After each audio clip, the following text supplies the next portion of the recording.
What is a movie that has aged poorly? Never Been Kissed. The movie about the world ending in 2012.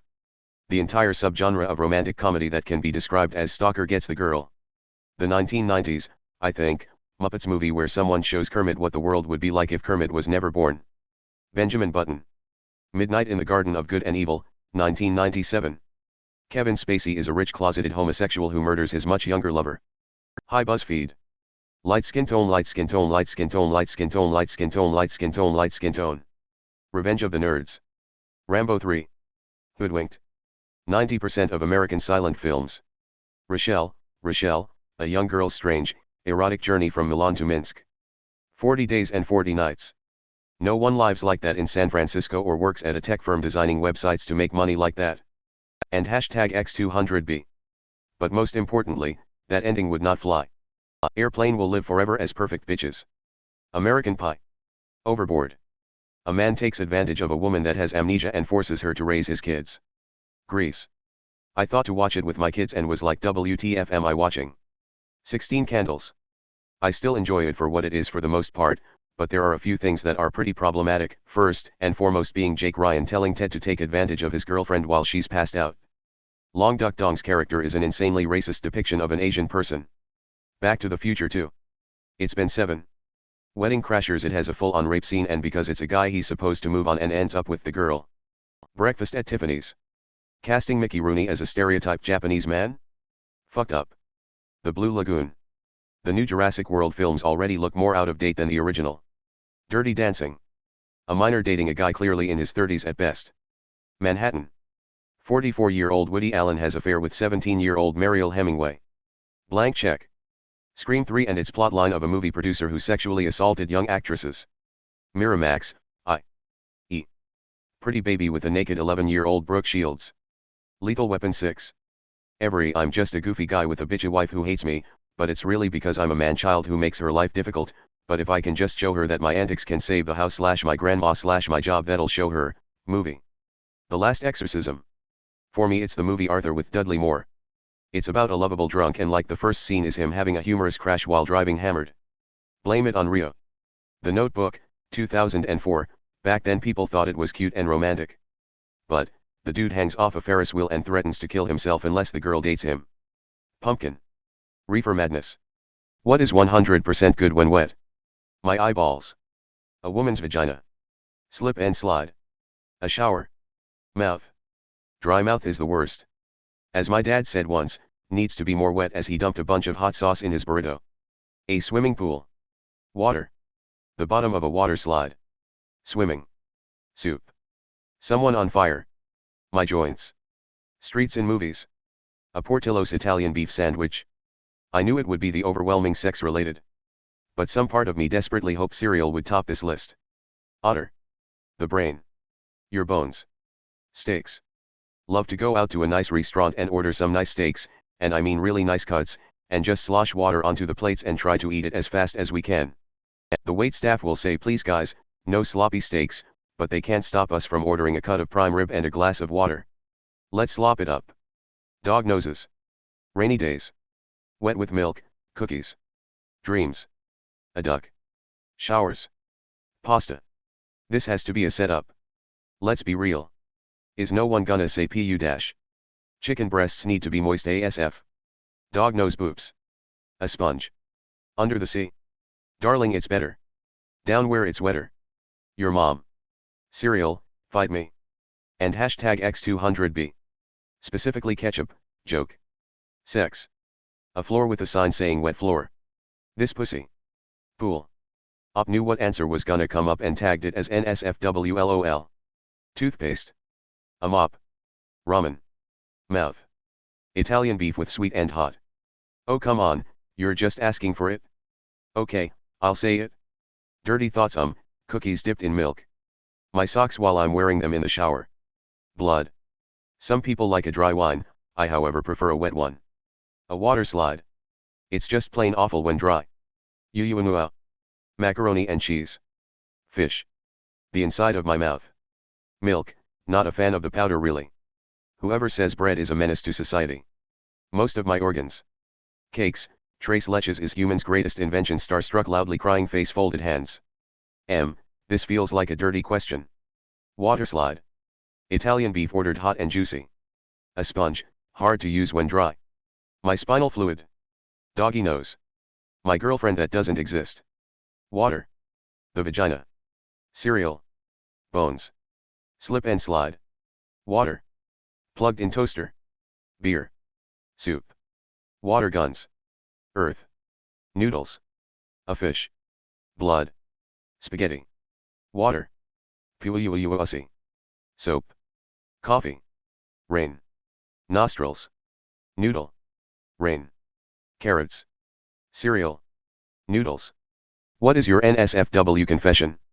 I didn't get the scar on my knee from wiping out on a motorcycle and cutting it open on the pavement when I was in college. I mute the sound during our all-company meetings and just take a nap in the other room. I cut a date short because I had to take a massive shit. Found a ditch, and I'll never wear that shirt again. Edit, my highest comment is going to be taking a shit in a ditch at midnight. When I was with my first ever girlfriend in high school, we walked back to her house when her parents weren't home and fooled around. I ended up fingering her and her dad came home shortly after. We were able to stop and not get caught, but her dad said hello and said it was nice to meet me and stuck his hand out. I lost my virginity in the school hallway after hours during a basketball game. I faked my passing grade for a course paid for by my work. On a first date with a woman whom I wasn't sure about. She was very attractive and funny, but I didn't feel like I clicked with her. She wanted to go on a second date and I agreed, but I had made up my mind that this would be the last. We ended up at my place and she gave me a BJ and swallowed. Nobody had ever swallowed for me before and I really dug it. So I decided I wanted more of that, so I went on more dates with her. That woman is now my wife of 20 years and I am madly in love with her. I don't know how she'd take it if I told her that if she didn't swallow I would have broken it off. Thanks to those who said that there was nothing to be ashamed about and that it was actually sweet. It encouraged me to be transparent. My wife's response was simply, and I quote, "I know. Why do you think I gave you a BJ on our second date? I only did that with boyfriends, not dates. And I never fucking swallowed unless I loved them. I knew you were the one, and you were a keeper. I often use my rolling chair as a step stool to reach the top shelf. I did a bisexual porno in Europe for money. I dated my shit ex because I liked her ass. I am not a creep or stalk people. Then got to know her. An awful relationship. Couldn't understand why I entered this shit. I mean, I am old now, I'd never like her again and she wasn't this good looking or hot. Fast forward. Years later after the breakup. I was walking in a totally different area. Saw a wonderful ass in a light jeans. Said to myself, what a nice ass. Looked up. It was her again. Same ass. There was a designated cooler at my work for people to make out and I'd be look out for the boss and page them so they wouldn't get caught. I've used a pallet jack as a scooter before, please don't tell my boss. I don't do anything at work. During grad school, I worked in a lab that had a high-end microscope. As a grad student who pulls all-nighters at the lab, I would sometimes rub one out and look at my swimmers under the microscope. It's a weird feeling to see the spunk that you've been seeing regularly most of your life and just discard as some inanimate fluid to be teeming with life. It was also interesting to see how varied the activity is between the sperm. I only get horny when I'm drunk. I've rubbed out a million yanks in the store restroom, on the clock. I hate my job. I'm still a virgin at almost 40 and I'm super curious about what sex feels like that I search up some, kinda weird stuff on the tubes and hubs. I chopped wood once wearing sandals. My dad saw me 20 minutes later and was understandably upset. Just wear steel-toed boots.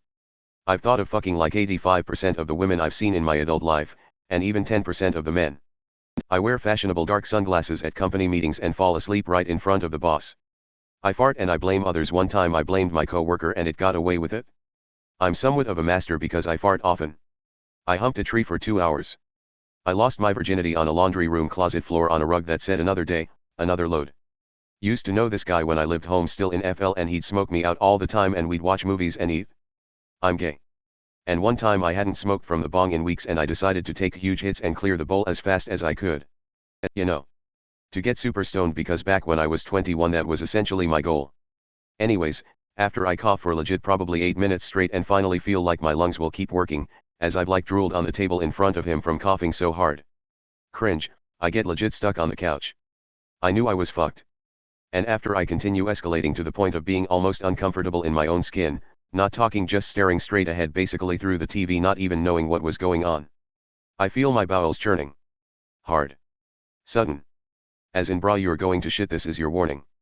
Well, I'm feeling extremely awkward and I don't want to have diarrhea in this guy's bathroom, so I decide it's best to leave so I can walk around his apartment complex for a bit and then drive home when I come down a bit. Solo time. Good time. Let's go. I'm talking. It started in my lower back and ended up making my ass feel like it was being pressed with a hydraulic press. I have to kneel down on the stairs and put my head down. I am just beyond overwhelmed with the pain. What the hell? I need to get to a gas station. Going down the stairs will be easier than climbing back up and awkwardly trying not to shit myself on the way to his bathroom.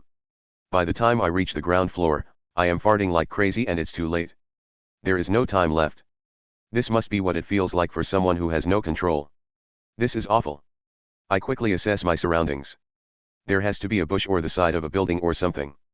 Next to the wall of the complex that towers a good 10 feet or so, I see one of those electrical boxes situated behind a tree away from the parking lot. The shit is coming. I have to go or I'll shit my pants. Legit took my sweatpants and shoes off and squatted. I'll spare the details, but it was the most disgusting relief I've ever felt. But now I had a new problem.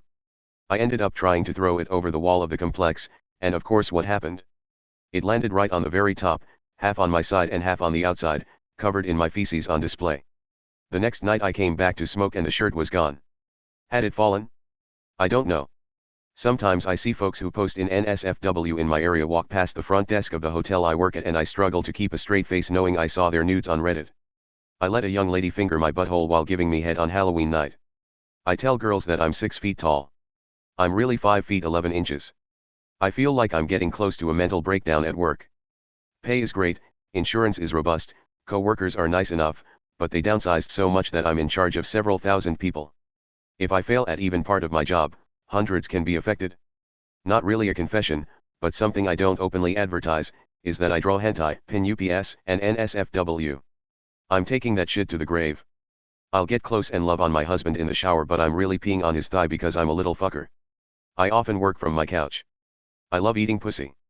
My mouth waters when I think about doing it. I absolutely love the taste of it. What bothers me is it seems like a lot of women I've met aren't into it and don't let me do it because they think it's nasty. I know I am very good at it. I was with a woman who was bisexual and said I was great at it, and she had been with both men and women and she said I was one of the few people that could make her come that way. Dick was too large for my actual skin. Had to get a penis reduction. No one believed me as to why I was in the hospital for 2 weeks. Me and my boyfriend had spicy time in his really religious grandparents' attic room while they were home and the room below us. I got an abortion because I feared that I would either kill myself or the baby and couldn't do that to my husband and boyfriend. I was Baker acted for the second time not even 3 months before I was pregnant. Both Baker acts landed me in the hospital and with 12 stitches in my wrist. I was highly suicidal and my husband had to fight to keep me from killing myself. Once I found out I was pregnant, he told me it was my decision what I wanted to do. So I chose to get an abortion because I couldn't trust myself. And I didn't want to cause so much suffering on the man that I loved. I'm so much better now. I do feel guilty sometimes when I think about what I did. But I was too unstable and wouldn't have been able to care for a child. I take frequent breaks at my desk to cuddle with my cat. I don't wear proper protection while operating heavy machinery. I am 25, F. I had sex with my doctor, 46, F, in her office. We knew each other for 5 or 6 years, but both of us were too afraid to make a move. Now we are in a relationship, but nobody knows because she could lose her job. When home alone, I often walk around the house naked. I took a pen home from work. I've made sketches of everyone I've wanted to bang, naked, but always wearing sunglasses, holding a medieval weapon and with a soda hat. Not sure if this is NSFW, but if I don't have pockets, I will sometimes clip a knife to the inside of my bra so it's within reach if I need it. Once I was coming back home at night tipsy from some wine. I went into an alley, wasn't even that much of a back alley, more a parking space / garage entrance of a multi-family story building. It was pouring rain and the alley wasn't even particularly dark. And then I stripped naked and masturbated into the rain. Just standing there in this alley jacking it. When I was finished, I put on my clothes again and went home. And #X200B. I have no fucking idea why I did it. It was uber risky for no apparent additional gain. I can't imagine why I was so uber horny that night. I've learned recently that D/S dynamics interest me and have begun exploring it some. Me and my ex had some spicy time. I wore a condom, but once I finished she held me inside her with her legs, and started grinding on me. I pull out and the condom is gone. So we're talking for a second and decided she needs to not move, and I need to find the condom and get it out. I was like knuckle deep trying to get that thing out. I love receiving unsolicited big boobs pics. I'm a straight male, married with 2 kids, and I love it when my wife pegs me. I'm always looking at guys' bulges. Professional settings, eating out with friends, shopping. This comment section is just a clusterfuck of people sending and receiving dick pics. Wife and I swing. My body count is tipping just over 100, hers is over 120. Probably tipping into 135-ish. I gave a legless old man a naked massage and he jerked me off for $200. I've taken a shit in many an alley and Walmart loading dock. It was back when I was driving Uber and I would be far from home late at night with the bubble guts and no place was open. Also, you'd be amazed how many women piss in public. While driving Lyft, yes, I've driven for both companies, I've had many a woman ask me to pull over so she can pop a squat behind a tree or use my passenger door as cover. I genuinely prefer a dude to have less than 6 inches. I've had partners with pretty much exactly 6-inch long cocks and I felt like my cervix was being punched. Many years ago I needed to eat something before a 14-hour international flight, so I hurriedly choked down a chili hot dog and Lay's potato chips. On a fully packed plane I proceeded to fart nearly once per 5 minutes, and it smelled exactly like sulfur hot dogs and Lay's potato chips. I pretended it wasn't me by covering my face with a shirt and acting just as revolted as the 20 or so people around me that could smell it so graphically. It was so pungent that the cabin crew assumed it was the lavatory at first. I've never felt so guilty and simultaneously laughed so hard at a situation. I was super horny, desperate, and got on Omegle. Met a woman, talked for 2 hours, and decided to hook up after only seeing one picture of her and her one of me, wasn't even 100% convinced it was a chick, because we only lived 4 hours from each other and I was about to spend 6 months in a third world country. We met, talked, and hooked up, and then 2 days later I left the country for 6 months. I came back home after 6 months and she came over to my house. I think I jerked off on porn so much that it doesn't work anymore on me. I'd rather just cuddle and watch a movie instead of having sex. I forgot my lunch at work. My wife, because she's amazing, brought it to me without me asking or even telling her I'd forgot it. I'd just decided to skip lunch that day when she showed up. I ended up eating her out, to completion, on my desk during the 9 a.m. production meeting. Teams meeting, so everyone is on their own office. Her little gasps as she tried to keep quiet were lovely. In 2016, I worked at a local Walmart and hated it. Literally tried everything to get fired. One night after work, I met up with someone, and we had sex in the employee parking lot. The very next day, the store manager called me to her office because they caught me on the surveillance. I proudly confessed that yes, that is me, and it's exactly what it looks like. Uber driver, if you started getting dirty in the backseat I would totally turn on a playlist for lovemaking. First track was always Genuine, Pony. Hell if you weren't done when we got there but were going separate ways, I'd offer to leave for a quick walk so you could finish. And no I didn't have cameras. One guy couldn't close one night even after having fingered her. So I played some Lonely Island songs for him. I would much rather fuck the fathers of every boy my age I meet than even consider fucking the boys. Blackmailed my teacher to give me an A because I saw her kissing another man other than her husband who was the principal. Well in about an hour a guy 36 years older than me is gonna get a hotel and we are gonna fuck as long as we can. I genuinely enjoy sucking D, I've always been like this since a teen and when it get brought up in conversations other people are like it's not enjoyable or I don't get any satisfaction from it but my mouth waters just from the thought of it. The feeling and sensation from pulling it out and them letting me do what I want is top tier. I actually like getting unsolicited dick pics. One time I jacked off in a church bathroom stall. I can get off really easily sometimes if I'm wearing tight jeans just by wiggling around a bit while sitting down. I was driving home with my ex at the time and had to shit. It was hedgehogging the whole ride home. We finally got to my place and I couldn't make it inside. I shit in the driveway and washed it away with a hose. I don't know how we managed to date another 2 years after that. During COVID, I had 5 years where I was working from home and did literally no work. I took my best friend's wife's virginity. Jerked off in principal's office to his daughter's picture. I don't have forklift certification and I drive a forklift sometimes. I fucked my 300-pound landlord for rent and I loved every fucking minute of it. I don't always put the stickers on my Lego sets, too risky. My confession is that, as an Australian it took me way too long to work out that NSFW doesn't stand for New South fucking Wales. 13-year-old me thought it was a good idea to handlessly masturbate to the back of an airplane seat. I was a sperm donor before I lost my virginity so I might have gotten someone pregnant before I ever had sex. I've worn an anal plug to work. People who are pro-gun, why? I'm black. When I was younger living with my parents in a sketchy neighborhood, my house got broken into and the only reason the intruder left was because my dad pulled out the gun he had under the bed. Because I had a crazy man threaten to kill my family repeatedly. Survivor of domestic violence. My neighbor, 1985, Was pro-gun because he watched his family get loaded into boxcars and sent to Auschwitz. I'm a female that lives alone. Guns are the great equalizer, they immediately give a 5 feet 2 inches 130 pounds woman the ability to defend herself from a 6 feet 3 inches 250 pounds man. Used responsibly, they are a great way to protect yourself and your loved ones. A lot of people counter the protection argument by saying that's what the police are for. That's not to say they wouldn't protect you if they could, but I'd rather be responsible for my own safety. Adding on that in times of riots and wide-scale unrest police have been told to stand down and 9-1-1 calls have gone without police response, or during natural disasters they're sometimes unable to respond, that's not a chance I want to take.